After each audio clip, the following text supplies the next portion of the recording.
Go. Out.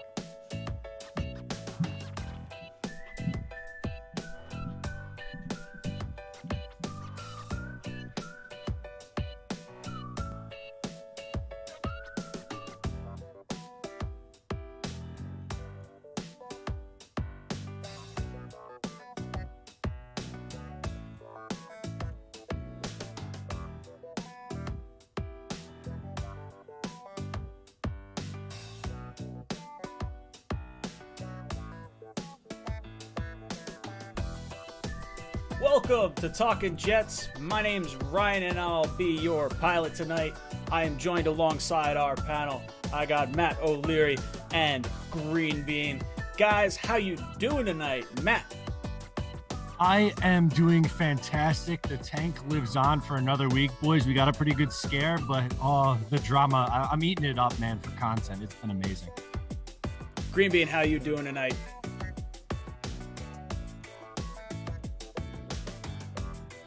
There it is. I'm sorry. Hey, at least I have a warning thing that says, hey, buddy, nobody hears you. So I'm in a great mood. Just like Matt just said, I've really been enjoying talking with everybody, creating content. There's a lot going on. I can't wait to get into it tonight. Guys, it has been a wild last 48 hours for the New York Jets. We have what we thought was going to be our first win, which turned into the most epic loss of fantastic proportions. And then we get our defensive coordinator fired. And then all of a sudden, the questions start coming out with Bill Cowher possibly coming to town and all the rumors there. We'll get into all of that in just a minute. Guys, we do have a question of the day. It is pinned to the live chat. If you want to go over there, it is the pinned comment over there. Should the Jets hire Bill Cowher? Go over and answer that poll question. We have 140 votes so far, so make sure you cast your vote over there if you want your shot to win some Amazon gift cards. So go and do that. All right, so let's move on to our first topic of the day. Let's talk about the Jets-Raiders game and just all the chaos that ensued over the course of the entire game. We thought we had our first win, and then with some pretty amazing play calling, we didn't. So, Matt, what were your thoughts on what we got this past Sunday? I mean, where to begin? Initially, I thought that the Raiders were going to cruise to a win, especially, in the second half. Both offenses weren't really doing anything for a while. And then the Jets somehow sparked a little bit of life there at the end. When they took the lead, not going to lie, I was a little nervous just because there would have been nothing good about this win. Darnold did not look good. He had 3 turnovers. I know some people are not really counting the fumbles, but I don't know how we could possibly do that at this point. But it would have been an issue if the Jets won that game, and somehow Gregg Williams just did Gregg Williams things. No, he didn't do it on purpose. I've said this a million times since Sunday, and I can't believe that I still have to argue with people online about this, but no, it wasn't done on purpose. He's just a stubborn and ignorant coordinator with a massive ego. So thanks to that, the New York Jets are still in the driver's seat for first place. So it was a good week for us. Green Bean, what were your thoughts on this past week? Well, you know what's funny about that? We were, I do the live stream every game, and there was a whole bunch of us, and the malaise that came over us. There was all this rambunctious chatter, and then it was like, we're really going to win this. It was very similar to how when we realized we're really going to lose, like that, the AFC championship games, you're like, holy shit, it's over kind of thing. That's how it felt. And when that play happened, I burst to life. I could not believe that never happens for us. And I got to say, my first thought was, that's the most blatant tank move I've ever seen in my life. That's what it looked like at first. I was like, holy cow, we are going to have to answer a lot of questions here.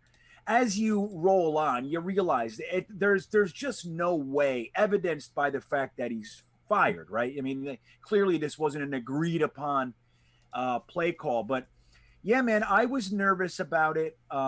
I think maybe a little bit more than Matt. I agreed with a lot that everybody was saying. Like, look, this is a team playing for the playoffs. We're 0-11. They should stomp our lights out, but they didn't. And I think there was a lot of factors. But I got to say this, man. I'm happy. I'm really happy that we lost because just like that, with Jacksonville losing again and us losing, we were out of the number one pick, man. And trying to get back in there with Glennon playing over in Jacksonville, it was going to be much harder than everybody thinks it is. We were not getting Trevor Lawrence. Now, we still might not get it, but that was the game we needed to get past until week 17. So, hey, man, I'm riddled with emotions. Ultimately, though, I feel pretty good that we're 0-12. Yeah, 0-12 is feeling pretty nice. I'm not gonna lie. I I'm watching this whole game. I don't know if you guys saw. I was working at a Christmas tree farm, and I'm watching this whole thing happen on a phone, and I'm like, oh no, I'm trying to come to grips with how the Jets are going to be drafting Justin Fields, and like I just got to get over the fact that we're not getting Trevor Lawrence, and I'm coming to terms with it. And I'm like, whatever, this could have been fine. I'm watching the Jaguars game. I was like, maybe they could win, and this like sort of saves us. And then all of a sudden, the touchdown happens, and I'm running around the tree farm like a friggin' airplane Santonio Holmes in the end zone kind of thing. And oh man, it was a fantastic feeling. It really was. It was stunning. I don't think Gregg Williams did it on purpose. I know a lot of people are talking about that. Not so much people that know what they're talking about, but I don't believe he did it on purpose. I think it was him. No. If there was ever a way for him to go out as a coach in general and get fired, it's by him sending just so many guys that he got beat deep, and that's how it sort of happened. And I think we're kind of doing him a little bit of a solid. He was almost the only person to be a part of 2 0-16 teams. So him being the only a part of one, that's a little bit better on his resume, I think. So what did you guys think about let's try to take away some positives of this game. What were some things that we saw throughout the course of that game that we could come away with and say, hey, you know what, at least we got that, or at least that looks like we're on the up and up. Green Bean, I'll throw it to you first. Well, I think the biggest thing for me was that this was clearly Sam Darnold's best game. And if this is Sam Darnold's best game, he, even by looking better than he has, he made me more confident that he's not the guy. Because if this is the best that he has to bring to the table, it was shaky. And look, I love when Sam Darnold rushes in and linebackers, bowls a guy over. I love all that stuff. I still like Sam Darnold, but man, this was the first game that he looked even competent to me, and it wasn't all that good. He was missing lots of receivers, a lot of good catches, like always. Having to go behind, catching just hard catches by the receivers, really good catches. I feel for this team. But Sam Darnold, it's time. It's like I'm still like going through these bubbles of actually realizing that. You know what I mean? It's like, oh my God, like this guy that we thought was our franchise, he's really not it. And it's sad to me. I'm still kind of going through that mourning phase. And the other thing, man, is that Gase is the worst person I think I've known in years. I mean, he's the worst person. So anyway, I'll leave it at that as we go into more specifics. I'm trying not to grab other topics that we did, but yeah, that's basically it. Matt, what were your positive takeaways from this game? I'm hoping that Frank Gore is okay, but him not playing in that game was a blessing in disguise, because we were able to see Ty Johnson and Adams, who I thought both of those guys were running wild. It's really nice to see an offense that doesn't feature a 55-year-old running back. It's really, I mean, they both look really good. And I don't think either of those guys are like legitimate long-term answers, but like, I know what your guys' answer is going to be, but I'll say it anyway out loud. Just, wouldn't you rather watch at least those two guys try to figure it out than Frank Gore, who We know what he is. He's going to average 3.5 yards a carry, get his 20 touches, and that's going to be it. But we saw some explosive runs from both of those guys. And, maybe you keep one of them in a backup role if you bring in another veteran or you add someone else in the draft in the mid rounds. And then you have a nice little running back room there. But I definitely want to see more of those guys down the stretch. I'm not betting on this because if he's healthy, I think he'll play. But we should have saw the end of Frank Gore. I don't think he should get another touch for this team this year. Yeah, for me, the running game was a huge win for the Jets on this game. I would say this: the offensive line overall between Mekhi Becton, McGovern, and I'll throw in Elflein too. I mean, he gave up a few pressures, so not the ideal situation, but I do think running along that left side was super effective. I think I'm pretty sure Mekhi Becton said earlier in the season his old high school coach, he used to say, "Hey, just keep running the ball behind me. Like, that's all I'm going to do. I'm just going to throw people out of the way."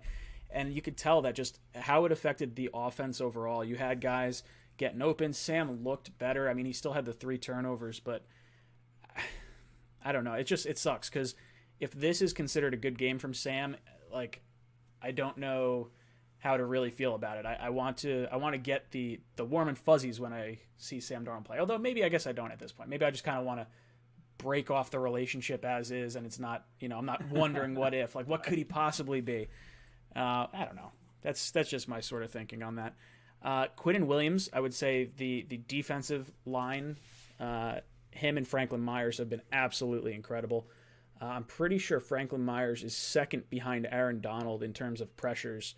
I don't know if it's per game or on the season overall, but he's been playing absolutely lights out. Hopefully we're getting some of our guys into the Pro Bowl. Quinnen Williams is definitely a name we want to see in there, along with Mekhi Becton and Braden Mann. So I don't know. Anything else you guys sort of thought of before we go on to the play call and the that last play? I guess you kind of hinted at it a little bit, but I think the interior defensive line's been tremendous, and I'm really excited about Quinnen Williams, John Franklin Myers, and Folu Fatukasi long term. I think that's a really good interior. Get a couple edge presence, and you really have something there on defense. So that's definitely a plus. Yeah, what happened to Nathan Shepard, huh, man? Is that guy? It seems like he's not even on the team. I saw, like, there was a picture of him consoling Quinnen Williams. Did you see that? Like, they were sitting on the bench and he had his arm around him. I'm like, oh my God, Nathan Shepard. Like, that's how I feel. Look at him. He's still here. But I agree, man. I think, Kyle Phillips took he's actually on IR, I think now, but he was not looking all that good. But Franklin Myers really came out of the woodwork there. He was injured last year, right? Like, we got him last year, and I think he was on IR for a lot of the year. And so it's really nice to see him. But these running backs, like, I was actually asked by more than one person, do you think we still need to draft a running back with seeing how effective Josh Adams and Ty Johnson are? And all I could say was, I think this just shows that the offensive line, at least running the ball, is not quite as bad as we've thought that it has been. I mean, Frank Gore, look, man, who's going to take anything from the guy? And you can tell he's running hard, right? He's running hard, but he's less effective on 40-year-old legs than these guys on 23-year-old legs. It's simple physics, right? Or trigonometry. What do I know? But it's just the simple stuff. Younger legs are going to do better than older legs 9 times out of 10. So I don't think that these guys are the long-term answer, like Matt just alluded to, or said, actually. But I think it's nice to be able to see what a guy bursting through the hole, because don't forget, even Le'Veon Bell was an issue with this. It was like these guys look like, the line is just terrible. But it turns out if you got a guy bursting through the hole, and Bilal Powell did this a little bit last year, they're not quite as bad as maybe it seemed. And I know it's taken time and they're looking like they might be actually coming into their own. But at the same time, it's nice to see these guys running. I think if I kept one of the two, it would probably be Ty Johnson. He looked a little bit meaner, but I also like the way Josh Adams was running. I'd like to see these guys, the last 4 games of the year, heavy dose of these guys, and let's actually see what we have rather than Adam Gase giving Frank Gore as many yards as he possibly can to try to catch Emmitt Smith, which is, I think, probably part of the equation here. So that, yeah. Hey, in terms of the running backs, I would say Ty Johnson would be an interesting one to keep. I think how old is Josh Adams? Are they both like right around 23? I know. I'll look right now. I'm not sure. I thought they were like 23, 24, but I could be wrong. Maybe 26. Let me see. I know. Ty Johnson's like 23 when I was doing my research on him. 24. 24. Okay, so they're both pretty young. Unless we see something pretty steady out of these next 4 games, I think I'm still looking to draft a running back in the maybe the 3rd round. I don't know if I necessarily have to go 2nd round. It depends kind of how the board falls and what positions we hit in free agency. I think it would be a mistake to maybe avoid running back. Like, I think he could be a running back 3, Ty Johnson, and then you have P. Ryan as your 2. And then maybe you still draft a guy in the 2nd or 3rd round. Let's move on to a few comments that our captain on the defense made, Marcus May. He came out and said he didn't agree with the play call. He said he felt like we got left out to dry. What are your guys' thoughts on the Marcus May comments? Did you guys have any issue with it? Matt, I'll throw it to you first. I really didn't have any issue with it because I thought he was, as a defensive captain, sticking up for his guy as an undrafted free agent. And I mean, listen, these guys have to be frustrated. The 3 of us, we joke and laugh about the tank and stuff like that, but the guys on the field, like, they genuinely care. They are hoping they go and win the next 4 games because, they're competitive guys and they're playing for their jobs. So I'm sure they're frustrated loss after loss after loss. And, it was a really bad decision. I don't blame May for a second. I would have been upset too if I was in that spot. And Gregg Williams did the poor Lamar Jackson no favors, putting him one-on-one with one of the fastest, if not the fastest guy in football. So I'd be upset too. And as a defensive captain, I like that he, took the young guy under his wing and said, "Don't worry, I got your back." Green Bean, what were your thoughts on the Marcus May comments? I'll second what Matt said. I think it's good for a defensive leader to do that. At the same time, just a few plays earlier, May was burned like the worst piece of toast in my entire history. I mean, the Derek Carr pass, I forget which, it wasn't the play just preceding it, but that's another one. It was a few plays before that. Marcus May caught up because the ball floated. He was at least 7 yards behind the guy, running full speed. So there were reasons why he called that zero blitz. It was the defensive schemes with the defensive backs wasn't looking like it was going to get the job done. So while I don't agree, I still think it's a bad call. There's more to it. It's not an independent singular item. There were reasons that went into it. And I think sending 8 towards 6, you should win that one every time. And so the thing is with Marcus May, it's like, while I think it's good as far as the team goes, I think it's maybe he should pipe down and not get burned.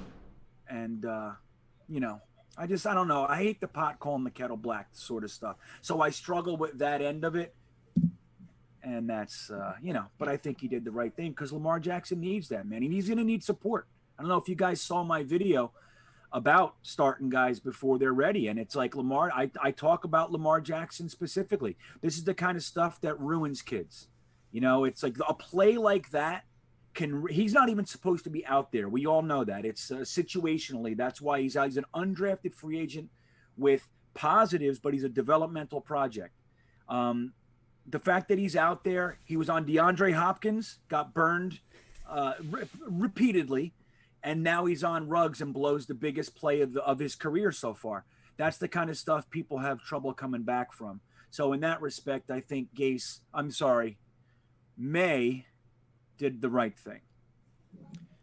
Yeah, look, I like that May stood up for his guy. I like stands up for Lamar. I like that Lamar sort of took it on the chin and he understood, like, hey, look, I I got beat. It is what it is. He threw a head fake. I bid on it, and I learned it's a learning process. I'm gonna hopefully not do it in the future. I do think Marcus May probably needs to look in the mirror a little bit. He got beat on I believe it was the play before by Aguilar, and then if he doesn't miss that tackle on Waller and give up the touchdown, I believe it was Waller's second touchdown. We're not even in this sort of situation. So I get what May's doing. I think because of the comments that you heard and the frustration that you got from the locker room, I think that's really what urged the firing of Gregg Williams. I know Gase said him, Christopher Johnson, Joe Douglas, and who's the other guy? There's that one other dude that's in the trifecta of people, Jaime or something like that. Oh, Jaime, yeah, our president of football operations. Yeah, so they all got together and they agreed that Gregg Williams should be let go, which I guess is a good jumping off point into this. So Gregg Williams is fired as the Jets defensive coordinator. We had him for 2 years. What do you guys think about this? Was it justified? Matt, I'll throw it to you first. I was kind of surprised when I heard the news, just because he was a lame duck coach. I think we all knew that he's going to get fired at the end of the year. That was my assumption anyway. Him and Gase, everyone, the whole staff gone on Black Monday. But if the reaction from the room, especially the defensive side, was upset and the majority of the locker room felt the way that Marcus May did, then okay, sure. Then re-get the room for the final 4 games. You can have, was it Frank Bush? I think something Bush taking over as interim. And what's the difference, man? It's not going to make a difference one way or the other. It's not like they're going to magically turn into a top tier defense now that Gregg Williams is gone. It'll probably get worse if anything, but I don't really think it's a big deal. I'm not a huge Gregg Williams guy anyway, but I was a little surprised. I'm not going to lie to you, but I don't think it's as big of a deal as some are making it out to be. Green Bean, what are you thinking as far as the Gregg Williams firing? What was your reaction? Was it justified? Yeah. Well, no, I was surprised too. And justified. I think Matt just made some good points. Like if the locker room is in mutiny stage and doing something, making a move, quiets it down and satiates people all day. Okay, I get it. But the only thing that spooks me, and I think everything that I'm ultra sensitive to this right now. The thing that spooks me is that somehow there could be a scapegoat other than the guy who's running this shit show, which is Adam Gase. So I just don't want there to be any inclination of I don't want Joe Douglas to think for 1 second, well, we got rid of the bad apple, so I don't know. And I like I said, I know I'm being ultra sensitive a little bit too. I'm looking at it under a microscope, but I don't know. It's just, I can't help feeling nervous about it. Now, justified. I'm one of those guys that doesn't like to fire guys mid-season. I think we made it to 4 games left. Figure it out in-house. Like that's just what I think, but I don't think that it's that big of a deal. Like Matt just said, I mean, what do you think? Frank Bush is going to come in and do anything? I mean, his big claim to fame was that Mosley and Avery Williamson got hurt last year and Neville Hewitt and Burgess looked okay. Like that's what I saw an article like, he did a great job with, I'm like, okay. I mean, okay. So again, I happen to like Gregg Williams a little bit. Like he's an older school guy, and I like that. But I also see the game sort of passed him by. Anyway, it's just one of those things. He's kind of an antiquated dinosaur, and it's, time to go. So it is what it is. That's fair. I think for me, I was very much. I'm okay with the firing because of how everything went down. I think there was a little bit of a divide in the locker room on that play, and I think to keep the locker room together, just sort of pushing him out was the right move. I don't think it's weird that Adam Gase wasn't fired. Like I know they got the offense got the ball with a minute 37 left and couldn't run the clock out, couldn't get a first down. Like that's an issue in and of itself. Like all of a sudden you get a first down now that game's not even in the hands of the defense. And it sort of speaks to the issues we've had all season. We give up the deep play, we can't stop, and then we can't, just convert and get first down. So for me, I think Loggins maybe should have been on the hot seat as well, but because of all the focus on that final play, Gregg Williams had to fall on that on that axe, or that axe had to fall on him. Now, I guess I don't expect any spark to happen. I know Quinnen Williams was a little bit upset with the comment, or with the firing. He had the emoji of the face palm. Yeah. I feel bad for the guy because he was really starting to develop well, and I give a lot of that credit to Gregg Williams. I hope it comes from Quinnen Williams. Like, I hope it's his hard work that's really paying off, and he knows how to do it, and it's not just some technique or whatever Gregg Williams was doing. Because I want to see this guy still turn into Aaron Donald 2.0. And yeah, based on what I'm seeing in the the last few games, the guy looks like he's at least on the trajectory. If we can get 75% of what Aaron Donald is, I think that's a successful third overall pick. Indeed. He does still have Andre Carter, though. Andre Carter was very, very good, and from what I understand, people like him, and he's a very good technical coach. So I think we could feel a little bit better that at least that the guy that's working with him hands-on every day, at least he's still there. Because I'm with you, man. I think Gregg Williams had something to do with Quinnen Williams. I mean, look, would hate to see that take a left turn, So that's the thing that one post or tweet or whatever is what makes me think maybe it wasn't so much of a unified cry against Gregg Williams, that there was definitely something, a split in the locker room, which is another reason just to pull the plug. You know what I mean? If there's a split here, just pull out the cancer, and just let it heal. You know what I mean? So I get that too.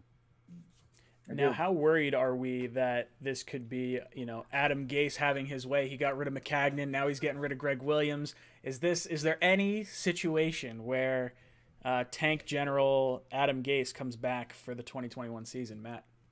No, I really don't think so. I think it was more of, like I said earlier, it was just some of the guys. And, I think the defensive line likes Gregg Williams, but I think the rest, like the linebackers who are running around like crazy every single play, and the secondary who hasn't been very good, who's kind of frustrated. But no, he's going to get fired on the day after, on Monday, January 4th. Adam Gase is going to get let go. There's nothing to worry about. He's the worst coach in football. The Jets will move on. And hopefully, if everything goes well in the next 4 weeks, they'll have the number 1 overall pick to help recruit a shiny new toy of a head coach. Ooh. Green Bean, any comments on the Adam Gase potentially coming back for next year, or do we want to take that leap into our next topic? Well, let me just say this. There are enough little pieces, like you said, man. It's like McCagnon's gone. He gets Joe Douglas in here. He gets Gregg Williams. That they were not seeing eye to eye. There's lots of little things that could lead you to believe that Adam Gase is coming back. I will not allow myself to think it entirely. I won't. But if it does, I'm going to be upset. It's almost like the not the placebo effect, but you almost talk it into existence if you keep like bringing it up and bringing it up and bringing it up. It's like, let's make sure that gremlin dies. Don't feed that thing after midnight. That's right. Don't bring that into the ether. Nope.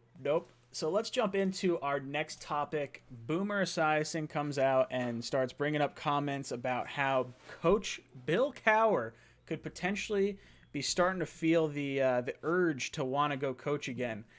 Cowher has been out of the NFL since 2006, or after the 2006 season, and he has been working with CBS, so he's been around football. He's been analyzing it on a weekly basis.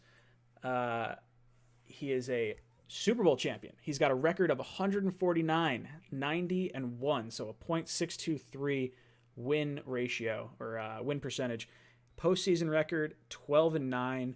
So overall, this guy is by far the most established head coach that we'd have here since Bill Parcells.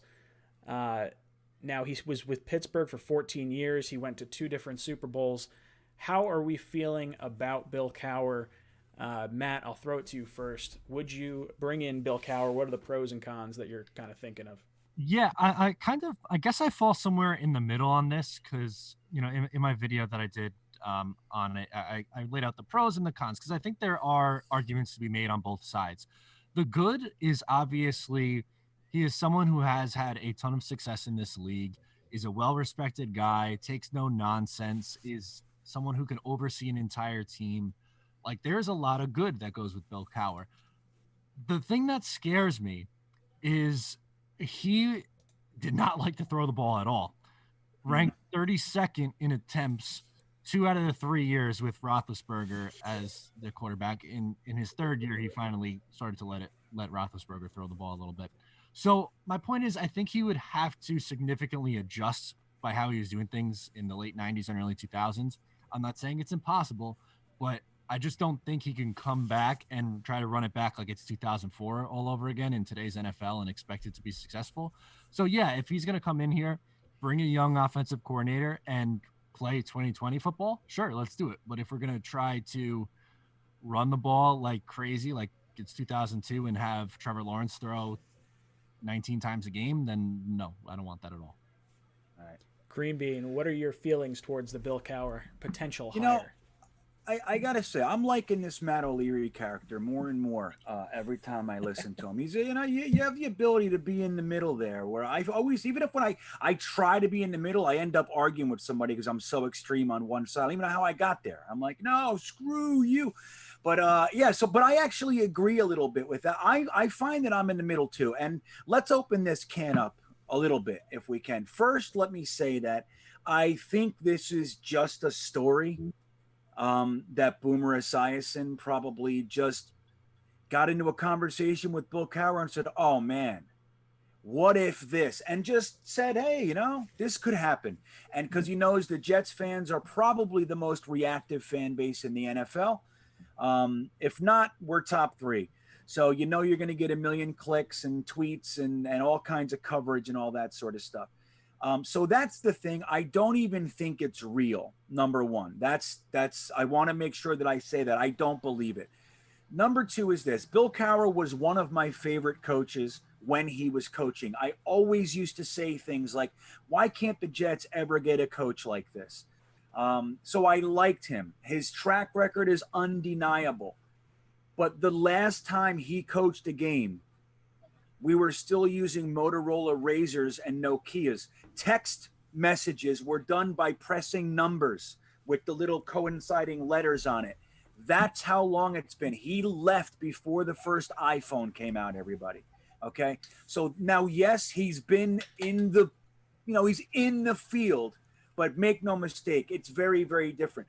Most coaches that come back, Joe Gibbs is way up at the top. He came back to the Washington Redskins with fanfare. Joe Gibbs, our savior, is coming back to save us. I think he rode a white horse and had a big sword. And does anybody even remember that? No, because he was a monumental failure his second time around.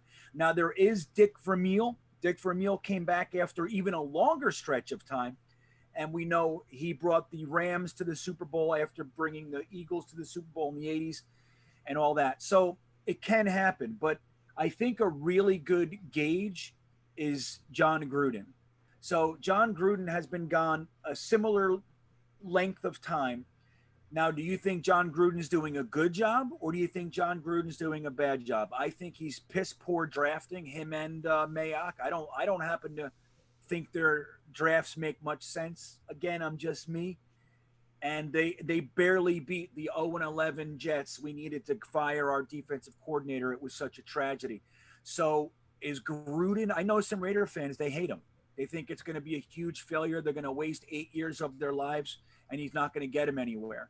So I'm in the middle. I love the idea, the romantic version of Bill Cowher. Unfortunately, I think we're going to get Joe Gibbs and in 4 years realize we probably shouldn't have went back to an old man who hasn't coached in 15 years. For me, I think if Bill Cowher wants the job and he's interested, he's coming out of retirement, I'm all for it. I know there's going to be a lot of people that are, nervous about it. He's been away from the game. He's been still near the game. Like, even though he's doing all this research, it's not like he's sitting on his couch doing other things. I think he's been around the game. And I'll say this, there is a precedent for being concerned about an older coach coming in and not adapting to the new NFL. We've had 2 collective bargaining agreements since Cowher has been out of the NFL. So the rules have dramatically changed. I understand that. But you look at Dick Vermeil. The guy came back and wins a Super Bowl with the St. Louis Rams after hiring Mike Marks, an offensive mastermind. So I think Cowher is the right type of personality to command respect. I think you comparing it to Gruden is similar, and I have to completely disagree with you. I think Gruden, not that he's done a great job. I like their GM's, what is it, Mayock? I'm pretty sure. I like Mayock a lot. So I actually like the route they're going, and I actually think Douglas is sort of in that same kind of vein. Getting rid of Khalil Mack, getting rid of Jamal Adams, like those sorts of tough decisions that you have to make for the greater good. And I think the Raiders are a better team without Khalil Mack right now because of everything they were able to get in that trade. Now, I do think some of their drafting is a little wonky. I thought Cleveland Farrell at pick 4 or 5 or 6 or whatever pick that was 2 years ago, a big reach there. But by and large, I feel like that team is pretty successful. I mean, heck, they beat the Chiefs this year. Like, it's a very interesting team. I think they can play down to the level of their competition. That's what you saw this past weekend. But their identity is also Josh Jacobs. They didn't have Josh Jacobs. They were missing some guys across that team. So for me, if Bill Cowher comes in and he can bring in, a talented atmosphere, a talented culture, a respectable culture, someone that can really change this whole Jets organization, and then you bring in someone like Tony Elliott, the offensive coordinator from Clemson. You bring him in with Trevor Lawrence. Now Trevor Lawrence doesn't need to learn a new offensive playbook. He's hitting the ground running. And then Cowher, to me, is the perfect coach to be here for about 3 years, maybe 4 years. He grooms an heir, a successor, and then the Jets try to carry that culture the same way they carried the Parcells culture after he left. You had Groh, you had Herm Edwards, Mangini, and even Rex. That decade of success was all set up because of what Parcells did in the late 90s. So for me, culture is so important. I do think it's incredibly, incredibly important that we get this hire right. So whether that is, Arthur Smith or Joe Brady or, Harbaugh or Cowher, I think whatever it is, just go with who can make this franchise better. And to me, Cowher sits at the top of that list if he is an option. Now, I will say this. I don't really buy that he's coming out of retirement. I think he's got a nice cushy job with CBS. I think there's a lot less stress for a lot less work. If he has the urge, hopefully he comes back. Maybe the Jets offer him a huge deal. I heard rumors that that they moved on from him in Pittsburgh because of the amount of money he wanted. I heard it was just an absolutely bananas sum. And they were like, hey, we're just going to move on to the next guy. And they did it gracefully. But I think if you give him a Gruden type deal, maybe not, 10 years, $100 million good, but like 4 years, $40 million, that might be, the number to get him out and just get yourself a legitimate head coaching candidate and head coaching, a legend, a Hall of Fame guy. Like, this guy is legit. Matt or Greeny, do either of you guys have anything to refute over what I just, spewed? No, I think you pretty much hit it on the head with how I'm feeling. I don't think it's something that's super likely. And, there are a lot of intriguing aspects about this if they were to go that route. And I like what you brought up, the Bill Parcells thing, because a lot of people are going to go back to that. But it's true. He was here for a short time, but he set a certain level. And for a decade plus, that was a damn good football team. They went to 3 AFC championship games. What's happened this last decade's been terrible, but I think people forget that we're not too far removed from pretty close to 15 years of pretty successful football.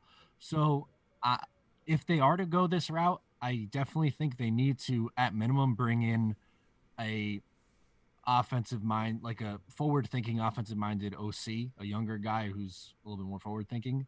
But I think this could work. It's a boomer bust play, but it's an interesting play. Yeah, I mean, those are interesting points. I like the idea of, some sort of understanding, like Bill Cowher's here to groom somebody and all that. Again, I think there's a lot of variables in there that are attractive to me.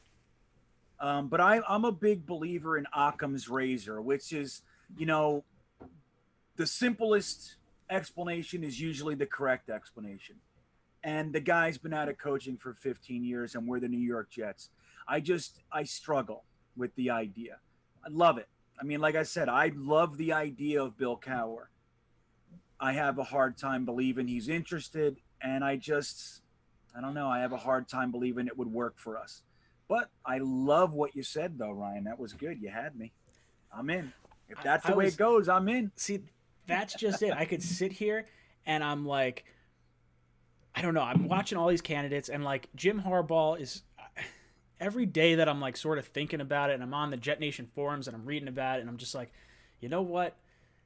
I think the guy is just kind of it's a culture change. And then Bill Cowher's name comes out, and that immediately jumps to the top of my list. Like I like Right. Harbaugh with some other stuff, but I think everything that comes with Cowher, like just the energy, everything about it, that to me is the intriguing part. And we can get some interesting comments, from our chat. I think now that we've hit all our talking points, we could start to go over this way. And let's see who is going through here.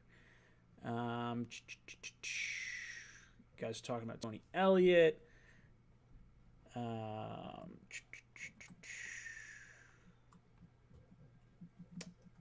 Here we go.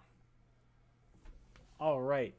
V-Man, as soon as your comment pops up, here it is. Bam! All right. He says, "Hey, Jets Talk. Hi. Did you check out my Trevor Lawrence t-shirt concept I sent you on Twitter? You can ask Matt about it. I sent it to him as well. I did not check it out, Vinny, so I will open it up right this second. Matt, what were your thoughts on Vinny's... Yeah. It's not completed yet, but we got a background idea, and I think it's cool. It's an interesting concept. I want to get your take on it. So it looks like a city street, kind of? Is that what I'm...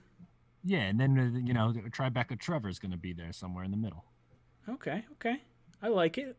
I don't have that good of an art concept, but I think Tribeca Trevor could stick in some capacity.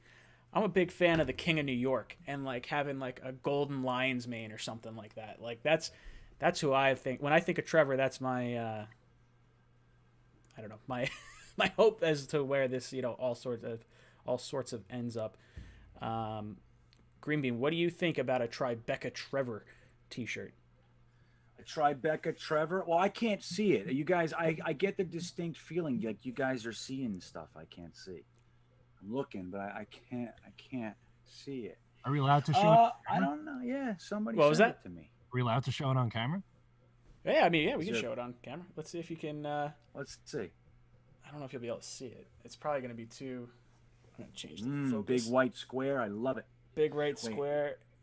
Oh, look, it's coming. It's coming. It's kind of like a city street with like a not a subway. Yeah, I guess a subway overpass or like a train overpass. Is that Trevor in there? Is that Trevor talking back to pass? No? Making sure? Trevor's not in there. I don't know where he would end up being. I would have liked to seen Vinny's hand at attempting, that artwork. Adam Gase, the terrifying man that he is, in the chat says, "Only I can drink on Tuesday nights because I'm a business major." Untrue. I'm drinking a Kalo. For those of you that don't know, Kalo is a hemp-infused seltzer. We had one of the most important votes of our time here in New Jersey this past November 3rd. Jersey's going green. We have become legal. I don't know when it actually hits, but I'm a big fan. This has 20 milligrams of CBD in it, and it's absolutely delicious. Keeps me nice and calm for all the stressful days that I have here as a goddamn Jets fan. Yeah, it works. I drank 18 of those yesterday, and it was, I agree, they're nice. Let's see. Let's get Liam asks, "What are your guys' favorite moments as Jet fans?" That's a good question. Matt, what would you say your top Jet moment would be? Oh, okay, I have two that are jumping out to me. Yeah. I'll do the honorable mention first, then the big one. So, 2004 season, I was 9, so that was like when I was like first like really getting it, like loved it, and the double overtime game against the Chargers in the playoffs, huge moment for me. Like I just remember jumping into my dad's arms, like having a great time when Doug Bryan hit that game-winning field goal. We don't have to talk about what happened the week after. But by far number one has to be 2010 divisional round against the New England Patriots, going to Foxborough after getting their doors blown off in Foxborough earlier in the year and pulling that upset. That was something that I truly will never forget, and by far the highlight of my Jets fandom. Green Bean, what about you? What would be your favorite Jet moment? Let me do an honorable mention too. Is that okay? I like this That's fine. Let's system. roll with it. So I think number two would be the Jacksonville home playoff game in 1998. I actually, back then we didn't have internet stuff. Like we had the internet, but it wasn't like it is today. If you wanted tickets, you had to go be one of the first people, wait out line, online, get a wristband and all. So we did that, got the tickets and watched the game. And it was, we stomped their face in, and it was a great time. Now the number one I have to say is the Midnight Miracle. I was there with two Jet fans and two Dolphins fan friends, and we stayed, man. Like the stadium emptied. Like there was like, I don't know, 10% left. And then when we started to come back, the stadium got back up to like 75%. People came back in. I just never witnessed anything like that, with a stadium refilling up. And it was incredible. It was like 1:30 in the morning or whatever it was. And I stayed the whole time, and I left there positively buzzing. The best, man. The best. Dude, I was at both of those games. And I Nice. can definitely say the Jacksonville game was special. I remember being a kid. At that point, I was probably 8 years old, and the confetti cannons going off at the end was the first time, the only time I think I've ever seen confetti in MetLife or Giant Stadium. So that was just absolutely awesome to see as a kid. I would say, there's so many. For me, I'll say my honorable mention one, I guess. The Monday Night Miracle was cool. My dad and I was young. My dad and I left that game at halftime, and then we got back home. We're listening to it the whole way home. I got school in the morning, and we're staying up, and we're watching the play, and then Jumbo Elliott catches a touchdown, and we're like jumping on the bed. We're in like my parents' bedroom, and we're like, "Oh my God, it's happening! Holy smokes, we're gonna win!" And like, oh God, the energy from that game was really cool. I'll say this. My honorable mention, so I'll go away from those two. There was a game that the Jets went down to Tampa Bay after they had traded Keyshawn Johnson, and Curtis Martin throws a touchdown pass to my favorite Jet of all time, Wayne Corbett. And that was just such a cool play to see. But my number one is the same as Matt's. That 2010 Patriot game after getting thumped in the regular season is just, I'll never forget the emotions that came. That was my Super Bowl. Like, I didn't care what happened after that. I was just like, it meant so much. I thought for sure once we won that game, I thought we were going to the Super Bowl. I thought that was the team that was going to do it. And, we just ran into a bigger obstacle with Pittsburgh. Now, I don't know. So that is easily my favorite moment, I think, as a Jets fan. I think I can easily say that at this point. That was so good. And you know what sucks about that too is it was not only our Super Bowl, because we all collectively felt the same way. It was like, after that ass kicking they gave us, it was like the fact that we won that game was the largest proverbial FU that you could possibly give another team. But that was the Jets Super Bowl. That was Rex Ryan's, and that's why they ended up coming out so flat in Pittsburgh. It's so sad to think, with like that team, it's like they shot it all out. They were spent after that game, and it's just so sad to think, man. And we almost came back in Pittsburgh. Mm-hmm. It just, It was the That's defense tough. that hurt us, not Sanchez. Sanchez held up his end of the bargain for that game. Bob Mm. Albro says, if we don't get number one and instead of drafting Fields, do we trade Darnold and a third for Dak and then trade down and get 2 guards? Uh, I don't think there's any way that I'm trading out of the first or second pick.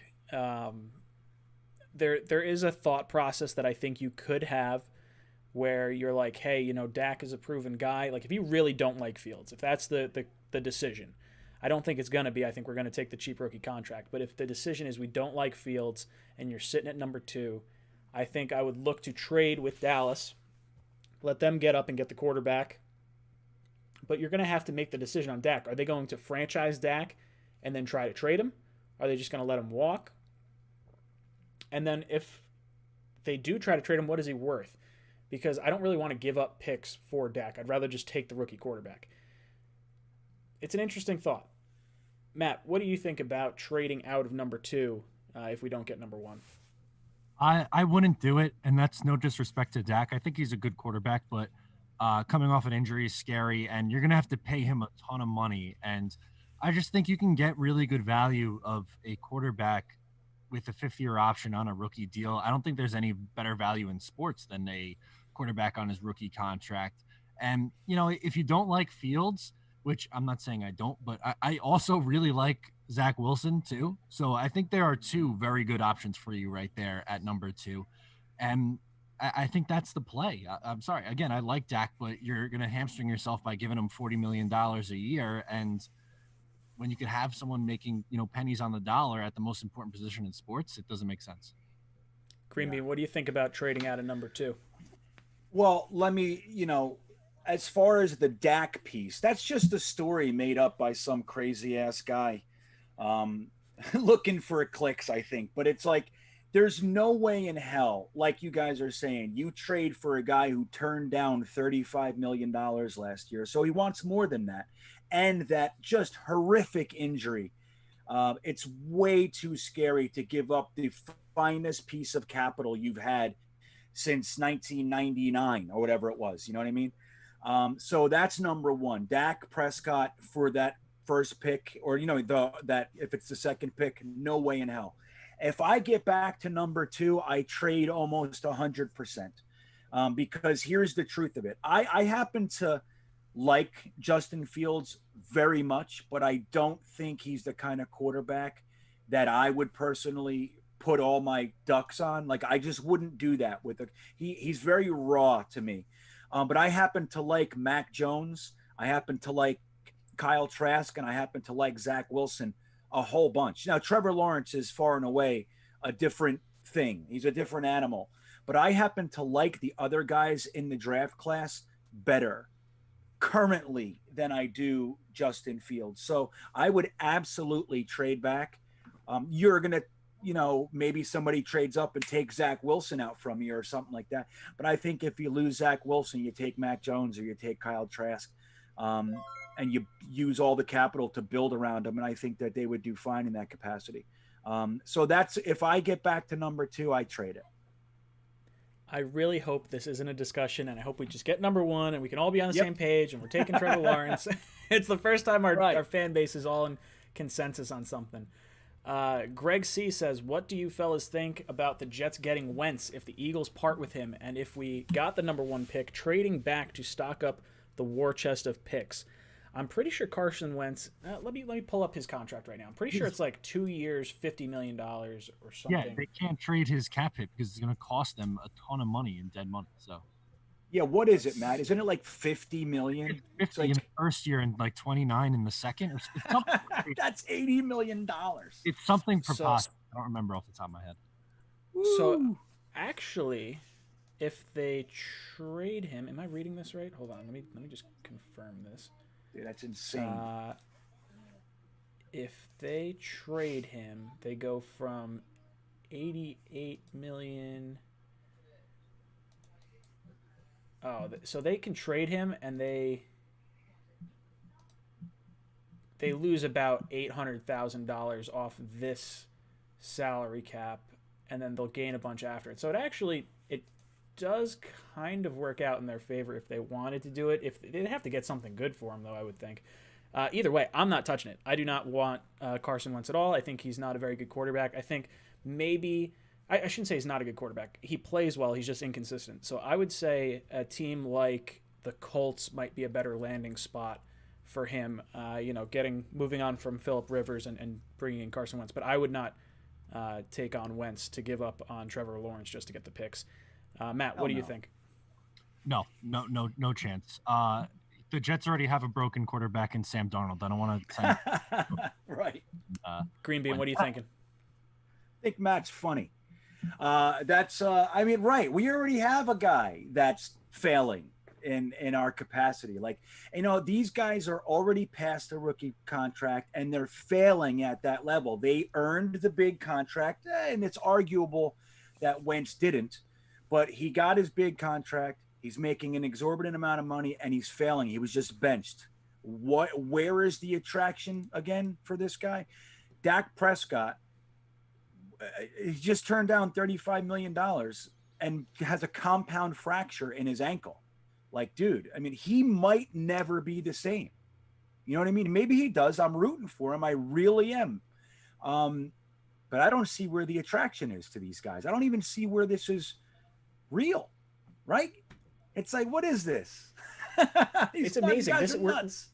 We're getting to a point in the NFL that is interesting because there's almost a super saturation of like decent quarterbacks. Like Sam hitting the market is a decent option. Wentz hitting the market is a decent option. Jameis Winston is a decent option. Like they're all like okay. I don't know if any of those guys will be franchise guys if they move on to another team, but I think they'll hang around for quite some time. But I would not look to bring in Wentz. Tony Lee says, with Bill Cowher, it seems too good to be true. He has been out of coaching for a long time, but he can bring instant respect back to this team like Parcells did after Kotite. 100% agree, Tony. Green Bean, Matt, anything you guys want to add to that? No, you hit it on the head. I mean, it definitely brings something to this franchise that they haven't had in a long time, which is respectability level. And I mean, if you just think Douglas is well respected around the league and Cowher is too. So in that instance, I'm for it. Definitely have to see how he could transition to the league in 2020, though. Green Bean, any thoughts on this? No, I agree 100%. I would like to just cap the last thing we were saying. Like you brought up a very good point, which is we are saturated with quarterbacks. I mean, the thing is that quarterbacks are playing longer than ever. So we still have Roethlisberger and Rivers and Brady and all these guys floating around. So when the new guys come up, there's still people entrenched. Drew Brees, last year was the greatest free agent quarterback class in NFL history. We had the likes of, let's see, I'm going to do this with you. Winston, Bridgewater. We had, it's like we had Tannehill. I mean, it would Phillip Rivers. It went on and on, all the way down to like the Matt Moores, Joe Flacco's, the Hoyers, the Colt McCoys. They were all still there, but we had all these potentially Hall of Fame guys. It's going to be similar this year too.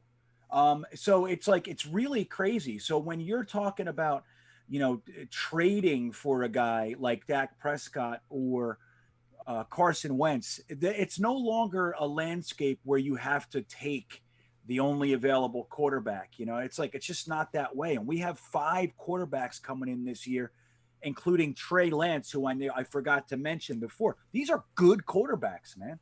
I like Trey Lance a lot. Me too. Yep. And some of them are raw and all that sort of stuff. But dude, we have 5 new ones, and that's not even.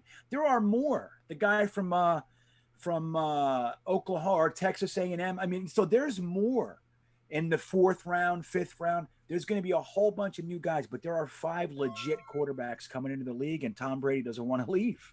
You know what I mean? So, what do we? If he keeps playing, he's going to play until he turns into dust. And I hope we're the ones that hit him hard enough that he just explodes into a bunch of little pieces. Sal Massa, thank you so much for the super chat. He goes, not a bad thing to see the Pats inching back into the playoff contention we could be in the clear if come week 17 they even have a chance remotely. Yeah, we want the Patriots to be in this. We do not want the Patriots to be resting starters or be out of the playoff hunt in the last week of the season, because I don't trust Bill Belichick, the guy who resigned from us on a napkin. I do not trust this guy to not throw the game. I think he would be like, "Oh, I'm just going to see how Jared Stidham's playing. Cam Newton's got an injury, a phantom injury of some sort." And then the Jets would need to fire Adam Gase immediately and play Morgan. That would be the play. You cannot allow Darnold or Flacco to play in the Week 17 game if Jared Stidham is the quarterback for the Patriots. I hope what happens is the Jaguars win against the Bears the week before and Week 17 doesn't even come into play, and we can just breathe easy and we could root for a victory against the Patriots. Matt, what are your thoughts? Yeah, I'm glad you mentioned that, because I really do think the Jaguars beat the Bears, by the way. So, but I don't think it's going to matter, because I still think the Jets go 0-16. I'm not as concerned as you guys are about the Patriots game. Of the, what is there, 4 games left? Of the 4, that's probably the one that is the most iffy. But even still, I mean, I forget who answered the question. Sal. What Sal says, they're in the mix for a playoff spot, so they are going to play. And I think Belichick loves just sticking it to the Jets. At any time he could say, "Oh, I beat the Jets," it's just going to be another feather in his cap. I'm really not worried about him saying, "I'm just going to take all my starters out and we're going to lose on purpose." I don't think it's going to matter. Green Bean, what do you think about the Pats and them inching back into the playoff race? Yeah, I agree with the person who sent in the initial comment. I think it's a good thing. If they're battling for the playoffs, it just takes that much heat off. If the game means something to them, it's that much better, the way I see it. I do agree that it'd be real nice if the Jags win and we lose, and we can just kind of start rooting for some victories. This would have been a good week to do it. I'd really like to see us beat Seattle while they're reeling. I'd love to end the season on a nice punch in the chops to the Patriots. Maybe even knock them out of the playoffs or something. That'd be great. I would add a little wrinkle of fun. But I'm a conspiracy theorist anyway. I mean, when in this respect, I think Bill Belichick's always trying to work out what would be the most painful thing for the Jets. Like, that's how I see it. So I think if he could, he would. That's why I'd rather just see them in the playoff hunt and needing to win game, the last game of the year, game 16. So this way they beat the hell out of us and just send us home. That's the way I want to end. You know what I mean? Let's just get Trevor Lawrence, please. Yeah, that's exactly where I fall. I mean, I want the victory. I want to beat the Patriots week 17, but I don't want it to cost us Trevor Lawrence. I want Trevor Lawrence locked up prior to that week 17 game. So fingers crossed we get that. Brandon Neiman, thank you so much for the super chat. I do not see a question attached to it, but thank you nonetheless. Where was this other comment I wanted to get to? Brandon says, "Who do you think we should sign for a new defensive coordinator? We are so hooked on a head coach, but what about offensive and defensive coordinators? Do you guys have anyone in mind for either coordinator position, offensive or defensive? If you want to talk specifically about defensive, what sort of coordinators are you looking for?" Matt, I'll throw it to you first. I think there are some intriguing names out there. One, Dan Quinn's a name that gets brought up a lot, but I don't like him as a head coach, but I think he would be intriguing as a defensive coordinator, especially if you bring in a younger head coach like Joe Brady, who is very offense oriented and doesn't have a head coaching experience in this league. So I think that would be an interesting pair. If Wade Phillips is interested in coming back, I know he's up there in age, but I think he's a tremendous defensive coordinator. And oh my God, I'm blanking on his name. Richard with the Cowboys. He's a positional coach, right? He's a name. Yeah. So I would say those are some names. Green Bean, are there any coordinators that you're kind of keeping an eye out for? Well, you know what I heard? I heard that if Bill Cowher does get the job, his number one choice is Gregg Williams. Wouldn't that be fun? You're just pulling my leg, right? Like, that's not like that's not rumor, right? Okay. I'm gonna put it on Twitter tomorrow. Let's see if it gets any legs. I'm gonna say an unnamed source. I mean, Yeah. the source has a name. It's Green Bean. But let's Just start but stir the yeah, pot. why not say this unconfirmed source says, and just I'll be Manish. But it's funny. I was going to mention, I think one of the guys I really like is Richard from the Dallas Cowboys. He was obviously, we interviewed him for the head coaching job. I didn't think he was going to get it, but he was already in that cycle. So he's in there a little bit early, I thought, 2 years ago. But I think he would be a great defensive coordinator. Dallas did not promote him to defensive coordinator. He's still a like defensive passing game coach or something like that. And I think he's really good, and Dallas fans absolutely love him. I think he would be a really good one. But yeah, I don't know. I think I still have a lot. It all depends on the coach. Like, for example, if we get Matt Campbell, I would prefer if he brought guys in that he already works with. Maybe the defensive coordinator that he has there at Iowa State now. So I don't know. I think that's probably all I have to say on that. Let's see. For me, if I'm looking at potential coordinators, the ones that immediately jump off the page at me, Mike Kafka, the quarterback coach from the Chiefs. I don't believe he's leaving. I think he'll take over the offensive coordinator job for the Chiefs once Bieniemy leaves. He's one. If I'm looking at guys, offensive coordinator wise, I'm not opposed to the Tony Elliott, the offensive coordinator from Clemson. That's who I said I would bring in if Cowher was the head coach, and then you promise him, hey, you're going to be the head coach after him. We're just going to groom you. We're going to train you up. Learn the NFL. You'll get the assistant head coaching job as well in the meantime. But in terms of defense, there's two former Jets that I would like to possibly consider. The first one I brought up in my mock offseason video a few weeks ago. That was Aaron Glenn, the secondary coach from the Saints. I like Marcus Lattimore. I think there's an outside chance that the Saints may try to trade him. I think he's going to need a huge contract. They are in a ton of cap hell. So maybe a Sam Darnold trade to bring in a top-level cornerback is someone that you could possibly consider with that kind of connection there with the Saints secondary. The other person I want to talk about potentially is God, I'm blanking on the name right now. Sorry. Jim Leonhard, the defensive coordinator for Wisconsin. He's been there since 2017. He actually, what was the award he was up for? He was one of 5 finalists for the Broyles Award, which recognizes the top assistant coach in college football. So the guy is nationally on that kind of level that could bring him back. And I think he enjoyed his time here in New York with us.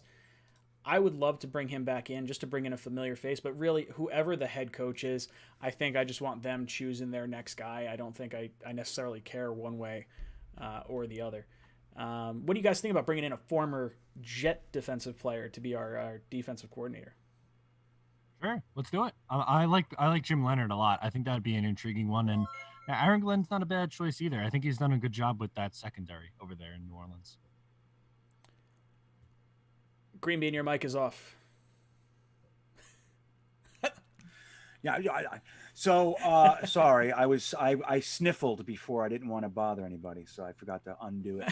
I think, look, if it's the right thing, I think it would be really cool to be able to do that, to have a former player end up being one of our coaches, maybe even make it to head coach someday. How great would that be? It turns out that not a lot of our players do much. Ultimately, it's only a handful of them out there. But what a great idea that would be, Jim Leonhard or Aaron Glenn. I would really root for that organically to end up happening for us. I think I would enjoy that. It'd be an extra little bit of fun for me. Julio Kelly, thank you for the $1 super chat. I saw you had a question or a comment in here, so I'm going to throw this one up. Dick Vermeil was the last coach to come back after 15 years and won a Super Bowl. Yeah, Julio, I completely agree. I think it's certainly possible. He hired Mike Marks as his offensive coordinator to run the greatest show on turf, And I think if you bring in Bill Cowher and you give him a creative offensive mind that understands the game and the pros and cons right now, I would be very happy with that kind of combination. So what do you guys think about Dick Vermeil? Do you think we can have a second coming here with Bill Cowher, Green Bean? Well, I think Dick Vermeil is kind of the only one we really have to hang our. And correct me if I'm wrong. I'm absolutely open to that. But I would. I mean, look, nothing would please me more than to have Bill Cowher come in, just like Ryan said, bring in some younger, kind of up and coming, and exciting, forward-thinking offense and defensive minds, and then in 4 years, Bill Cowher kind of leaves the door open for those guys, and we have this dynasty kind of a thing, and there's a tree, and I would nothing would make me happier. But I think I have a tough time with that one. I think the odds are against it as opposed to for it. The positive, like Ryan mentioned earlier, is that at least he's still around the game and at a high level, as far as he's not just somebody making an appearance on NFL Network on Tuesdays at 4:30. You know what I mean? So he's actually a big part of a big show. So he's evaluating. So he's still there. He sees the way the NFL is going. He's not hiding in the woods like Jeremy Bates. So that's a positive. But I just think it's going to be tough, man. It's going to be tough. Matt, what do you think about Dick Vermeil winning a Super Bowl after 15 years? Do you think we could capture lightning in a bottle with Cowher? It's certainly possible. I mean, Cowher's a great coach and was a really good coach. There's so many different variables that come into play here. I think he has the personality to do it. It's just a matter of if he's able to adjust for me. And I sound like a broken record. I said it a few times on this show, but that's what it is. That's the only thing that I'm a little bit afraid of. And if he's able to do that, then yeah, I think he'll be successful. Guys, down below, or not down below, I guess in the live chat, there's a pinned comment. I have a poll question of the day. If you guys want to get in on the poll question to possibly win some Amazon gift cards, all you got to do is vote in our poll question. Should the Jets hire Bill Cowher? We have 168 votes at this point in time, so make sure you head over to there and click on that link and vote for your choice. RJ McPot, thank you so much for the super chat. He says, could you see Belichick hanging it up if our offseason is godlike? What an extra way to solidify your legacy by having New England fall off after you leave. I could see Belichick walking away at any point in time. I really could. I think he kind of wants to try and prove a little bit of success, so I don't know if it's happening this offseason, but God, if the Jets wind up having that kind of... He would have to do it before the Jets actually put all these moves into motion. Green Bean, what do you think about Belichick possibly hanging it up after this season? Yeah, you know what? I actually agree with you. I think every year an argument could be made that there's nothing left for him to do. I think the motivation right now is like there's definitely a Bill Belichick versus Tom Brady, like who's going to get there first or who's going to get further without each other. Because, look, man, there's a lot of people that say Tom Brady is only Tom Brady because Bill Belichick, one of the greatest coaches in NFL history, was there for him. And there's another argument, another chorus that says that Tom Brady's only that Bill Belichick's only Bill Belichick because of Tom Brady. So I think there is motivation, unless one or the other gets to the Super Bowl this year, which I don't see happening. That's just me. I just doesn't look likely. I think Bill Belichick's going to be around another year, but I get it. And I think that it's interesting to think about. I don't know if I see it this year, actually. Matt, what do you think about Belichick possibly hanging it up at the end of the season? It's hard for me to say that, and I picked the Patriots to win the division this year just because it's hard for me to pick against them based on everything that we've seen. So until proven otherwise, I kind of just have to continue to roll with that. It's going to continue to go this way. I just don't think that after a down year, he's going to want to go out. I think he's wants one more, and if he wins one without Brady, I think that's when he'll go out. A playoff game, a division, or a Super Bowl? What? A Super Bowl. A Super Bowl. I hope he's out way before then. I don't want to see him in this division any longer. I don't think he's hanging it up this year. Who knows? We'll see. Maybe we can scare him away.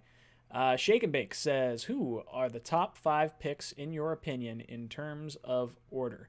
Who are the top 5 picks in your opinions in terms of order?" Do we want to do this in terms of like tankathon and just go through who we think each team would take, or is he saying what picks the Jets should make? What do you guys think? I think the top 5 picks in the actual draft. All That's how right, let's Wait, do what that. was So that? I missed that. I'm sorry, man. I stumbled it's on an okay. article that said Bill Cowher is ready to coach the Redskins, and I just saw it. But I'm That's sorry. got to be from like 5 years ago. That can't be now. 2009. Yeah, I that's when they was were gonna all. say. But I just realized that. So I'm All sorry. right. What was that? So the top 5 picks in the draft right now, the draft order, as it stands, is Jets at 1, then Jaguars, Cincinnati, Chargers, Dallas. I think we're all safe saying Trevor Lawrence will be number 1 to the Jets or the Jags, whoever has that pick. The other team is going to take Fields at 2. I don't think either team gets to the 3 wins needed to fall below Cincinnati. Even if they do, I think Cincinnati has taken Sewell, the tackle from Oregon. I think those 3 are like lead pipe locks. The Chargers are an interesting team. I don't know who I would necessarily give to them. In this particular draft, they have Micah Parsons, the outside linebacker from Penn State. I would assume they would have Ingram leaving. He is a free agent at the end of this year. And then at number 5 to Dallas. In this situation, they gave them Patrick Surtain, the second, the cornerback out of Alabama. I could see that as long as Dak is still there. I think if Dak does not come back, then I think you could see them pull the trigger on a quarterback in that slot. Matt, what do you guys think of the top 5? Does that sound right, or do you think there's other positions or players that these teams should be looking at? Yeah, 1-2 to me is a gimme with Lawrence and Fields. At 3, I agree. I think it's going to be Penny Sewell, the tackle. I just think you drafted Burrow. I know they took an offensive tackle 2 years ago, right? But I think they'll just load up on that offensive line. Yeah, they took Jonah Williams, I think, Jonah, right, early. yeah. They did. So I Yeah. think that makes sense. Just continue to load up on that offensive line. Chargers, I don't know with them. I feel like they can go a couple different directions. Maybe corner too. Mm-hmm. I know they have some good corners, but they're up there in age too. Those corners. And then the Cowboys, maybe an edge. That Miami edge too could be in the mix. Yeah, Yeah, with Gregory Rousseau. Green Bean, what are you thinking about the top 5? Yeah, I think. It's going to be interesting to see how this all develops with the combine and all that sort of stuff. As we know, things go nuts. Like Mekhi Becton wasn't even being talked about in the first round at this point last year, and then he rose very rapidly. So I think Lawrence, Fields, and Sewell are top 3. That's what I think. I think that when you look at the Dallas Cowboys, it's going to be really interesting. I feel like there's an outside chance that they take a quarterback. I do. I have a sneaking suspicion that they might go quarterback. And if they did, I think maybe Trey Lance, but I think that they would be the Zach Wilson club, in my opinion.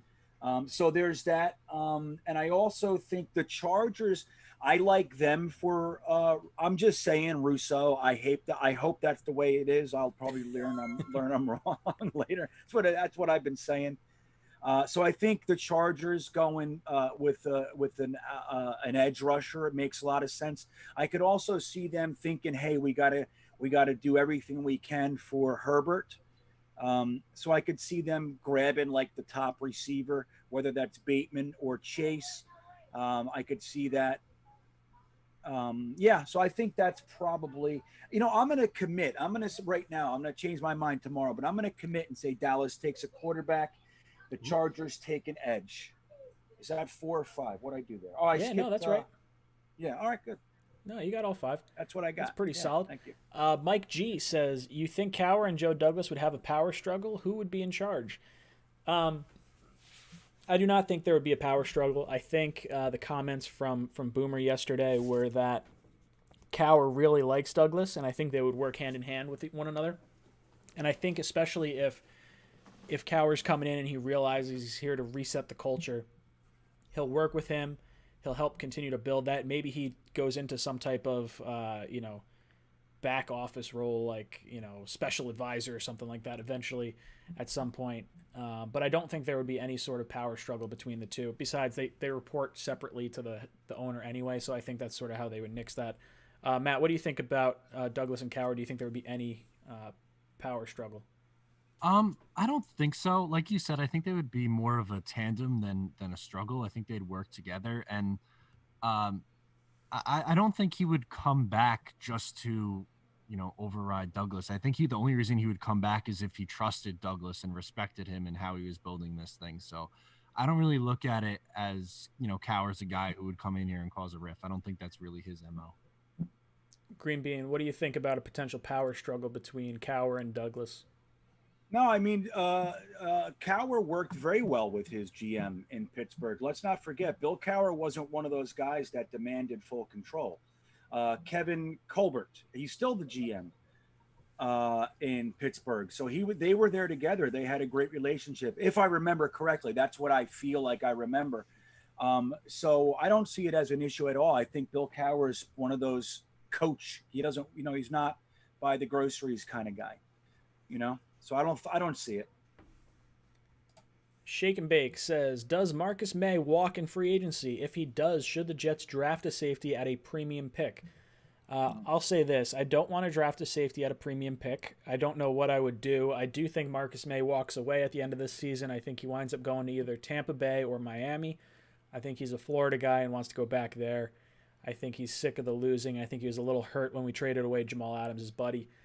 I would love to keep him. I hope he stays, and I hope we get him on a halfway reasonable deal. Matt, what do you think about Marcus May, and do you think he walks at the end of the season? I disagree. I think he signs a long-term deal. I think they get him at 4 years for about $10 million a year. So I guess 4 years, $40 million. And I think next year it's going to be Davis and May as the safety duo. Yep. Green Bean, what are you thinking about Marcus May? I concur. I feel the exact same way as Matt does. I think Marcus, number one, I think they're going to value him and make a push. I mean, we saw his value just yesterday. He made some statements as the leader of the team, and not that I think he was the 100% reason for the firing, but that showed support. That showed solidarity toward the player, quite frankly. I see it, right around the range Matt said. I think $9 million a year would get it done. For Marcus May, but I think they're going to lock him up for 4 years, and they're going to let him know, hey man, we're building around you. But that all said, let's say Marcus May leaves. I don't want to see anywhere in the first 4 rounds. We already used the 3rd round on a safety last year. I don't want to do that again. I think we can find some safeties. There's Palamau at a USC, underrated guy. I really, really like him. I think he's a 4th, 6th rounder, and I'd like to grab him. That's where I see safety. Peter Chestnut says, why is it impossible to ignore the jokers at ESPN, trade back, keep Sam Darnold, and have the mother load to build a complete roster for a new head coach? So, look, I agree that ESPN is full of a bunch of jokesters, and I think they are mostly going for just clickbait type material, but I think the right decision is absolutely to move on from Sam Darnold. The guy needs a new start. He needs a new change of scenery.